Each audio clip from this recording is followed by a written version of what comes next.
Hi, I'm Mishi. And I'm Bria. And this is Kicks and Skittles. Welcome back, guys. It's been a while. It had, as always. As always. Real talk. No show. Exactly. Stop. Okay, so basically, we're going to do a whole concert review on the Rocket Summer Zoetic tour. We were able to go to Atlanta tour date last Thursday. Last Thursday? Yeah. Last Thursday, and it was so good.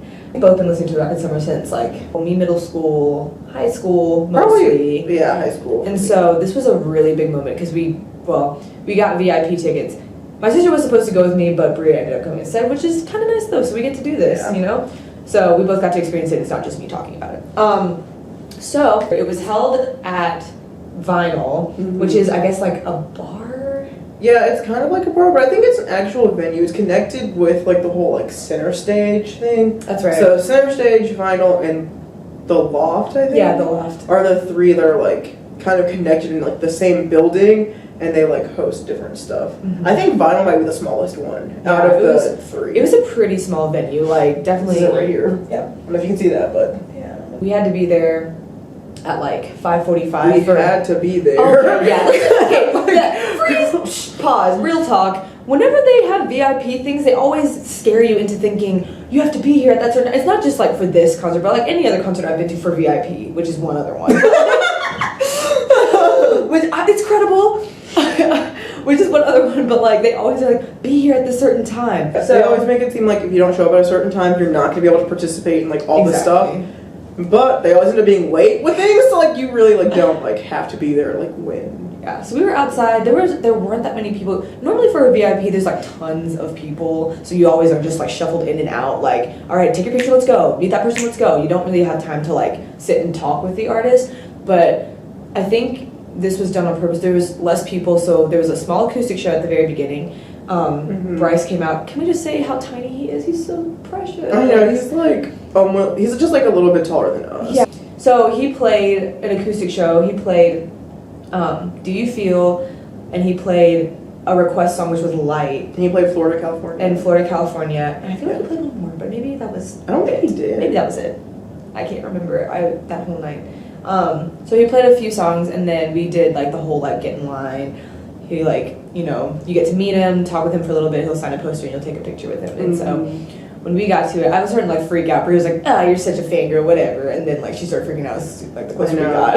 He's obviously he's a human just like we are. Obviously, but it's a big deal because he's so talented and he's done. And for me, it's when you respect somebody and you're going to meet them. That's really cool. People. Humans are humans, so you know what I mean? We've built this image with them in our head, they don't really meet up those expectations. So I was preparing myself to be he might not be as nice as I'm thinking he should be, if that makes sense. So that's why I was kind of getting super nervous, because I was I do respect this man a lot. Right. That balancing. But he was super nice. So sweet, he gave us a hug. He was so... Not to mention, because my sister couldn't go, she gave me a note to give him, and so that was the first thing I did was, I have a note for you, and I gave him the note. It was explaining why she couldn't make it, and he was so sweet about it and took it and was really apologetic about why she couldn't be there. But I got to ask a question about what his favorite album was to record. It was Do You Feel? And because it was definitely a very personal album. I mean, most of them, all of them are personal albums for him, but he said that was the one that yeah, well, he said that was the first one that he did with a major label. So he was saying there was a lot of pressure on him to finish it. So he said he was doing the whole sleeping in the studio thing. There's a bed on the ground. He could get up and record and stuff like that. So he said there was a lot of pressure from that and stuff like that, because it was the first one. Yeah, and then he also talked about how for each album, not all of them, but for the first few ones, he'd have at one point a breakdown kind of just full on emotion. And the last two he didn't have kind of just a breakdown of wow, but I think especially the last two he has his own recording label now, so it makes it easier obviously, and he doesn't have the pressures of these other labels, Yeah. He was so sweet. He was awesome. Yeah. We took a picture. We gave more hugs. So it was great. He was really nice. I had a question to ask. But then, I'm an introvert, so I get super awkward. I meet new people for the first time. But I wanted to ask him how he chose the set list. That's always, really interesting to me, because I just don't know. How do you decipher which ones to pick from? Is it more based on, personally, like, I feel like these are the songs that I'd want to play the most, or like, is it like, I think these are the songs that fans would enjoy the most hearing from, and stuff like that. So I was just like really curious about that process. But like I said, I'm an introvert, so I got super awkward and I did not ask that question. I really appreciated, like, this is an overall thing, but like I really appreciated the fact that this wasn't a concert where we were fighting like at issues. At Pierce the Veil when I was there, I was like fighting to like stay on my feet, to stay in the spot. Like I was constantly moving. Like, where you're not like in control of like actually where you're standing, because like, I don't know, I just remember like last time literally we'd just be like moving like all the time. You have like no control over, like you have to just like. But I really appreciated that all the fans like had respect for one another, had respect for everybody's space. So like everybody, I mean, I stayed in the same spot the entire concert. I probably moved up a little bit because I was really excited. But like, I mean, everybody had their own space. Nobody was pushing anybody, shoving anybody. It was so nice. But I think it was just, I don't know, the atmosphere was totally different, like, which I appreciate. Why can't we do that for everything? And then also because it's a smaller fandom too, I feel like that helps, because like he was saying how it's more just like a family type thing. Like he like knows the people that come to the shows and stuff like that. Yeah. Like, because he's got to know them like over the years and like going, like this was our first time going, but like a lot of people there had gone like multiple times to see him, so like he knows the people and stuff. Yeah, so I feel like that's also like helps with like the respect thing, which like you just like kind of like know everybody generally, like that helps you be more respectful than like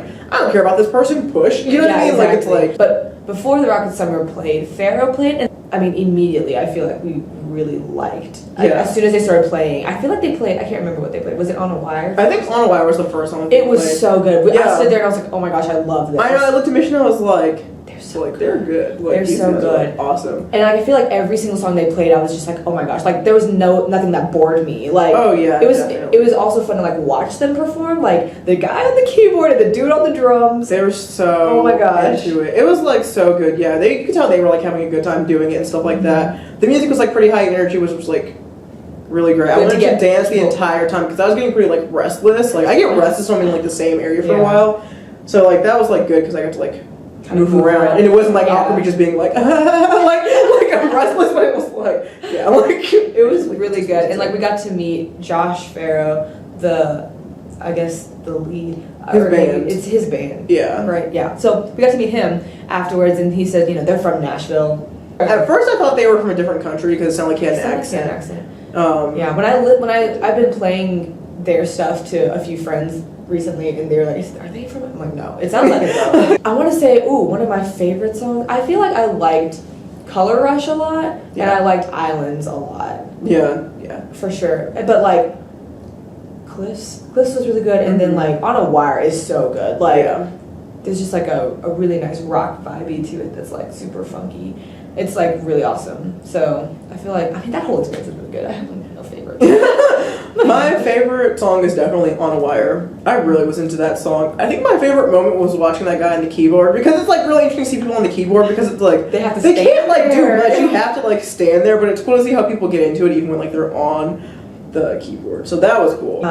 The Rocket Summer came out. Bryce came out, and he played a whole array of like different things. He played obviously things from Zoetic, which is his latest album, because it's the Zoetic tour. And so it was nice though, because like I'd listened to the album a little bit. I'd bought the album, pre-ordered it actually, and so I was able to like, we were listening to songs on the way down. And so we knew a few of them, like, and he played our favorite ones off the album, which was so nice. That was just cool. Florida, California, and You and I love You and I. Yeah. And so he played a lot of those. Cool. He also played like songs from all the other albums. He asked for suggestions. Yeah, which that was really cool, because I don't think I mean like not in that same type of way. Like I feel like people are like, what do you guys want to hear? But he like repeatedly was like, what should I play next? Like, where should I go from here? Like all this stuff. So that was like really cool. That was really fun. Just him like interact with like the fans in general was really cool. He jumped into the crowd a lot. He was like, in the crowd a ton. Like I think in every show he always gets in the crowd with his acoustic at least once. Yeah. But like time after time he was like getting super energetic, just like going. He would just like jump down into the crowd. He grabbed this chick's like cell phone who was like FaceTiming, I guess. Yeah, something like Skyping someone. And he like grabbed it and was like singing into the phone. It was like he was like so interactive. I don't know. The whole thing was really just like electrifying. Just like watching him perform was like incredible just to see, because I don't know. You could tell that like for him it's much more than just like, oh, I'm here to play this music and make my money or whatever. It just like radiates off him. I just like finished afterwards. I was like, genuineness just like radiates off of him. Like so the whole time he was performing, that was like a really cool thing to see. It's just like how genuine he was about like all of it, and like how I don't know, like into it he got and stuff. And like normally when we go to concerts, it's very it is energetic and it's encouraging because like, oh, we're off campus, we're, you know, down the mountain, we're away from like our home, and like, but like I told Bria afterwards, like it was encouraging more than just the fact that it was a concert, but the fact that it was kind of like a worship service. Like we were able to like just put all our energy into it, and you saw him putting all his energy into it, and like knowing that he's speaking these words and encouraging us in the Lord as well. Like that was so encouraging, and just knowing after that concert, I felt like everything's gonna be okay. Like obviously, like things are gonna be hard, and like it was already a rough week anyway. Last week, and so. But I just felt very encouraged by his words and just by his performance in general. So I really appreciated that. I mean, his whole performance, I can't think of a favorite instance because everything was just so high energy and so great. Yeah.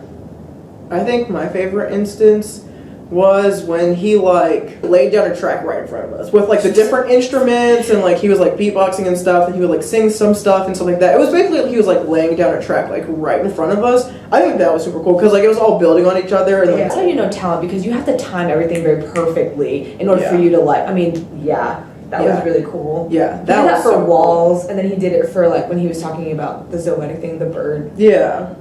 Bird with broken wings. Yeah. I also like Brat Pack. Let's be real. He got in the crowd and sang Brat Pack, and the confetti came down. The confetti came down. Yeah.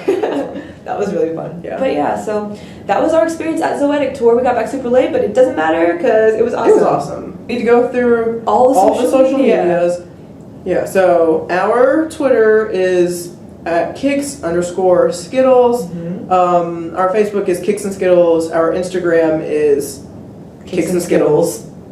Is that Tumblr, kicksandskittles.tumblr.com. Please share this video, please. Subscribe to our channel. That would all be super awesome. We're trying to get back on track with like social media days, so now we're doing a Tell Us Tuesday instead of like whatever it was. So basically, we're doing question threads on Tuesdays now, and that's been fun. That was pretty fun last week. So that was great. Maybe we'll do some polls if we can't think of questions. Yeah. If you have any questions for us, please tweet at us or get in contact with us. All right, guys. Bye, guys. Bye, guys. Bye.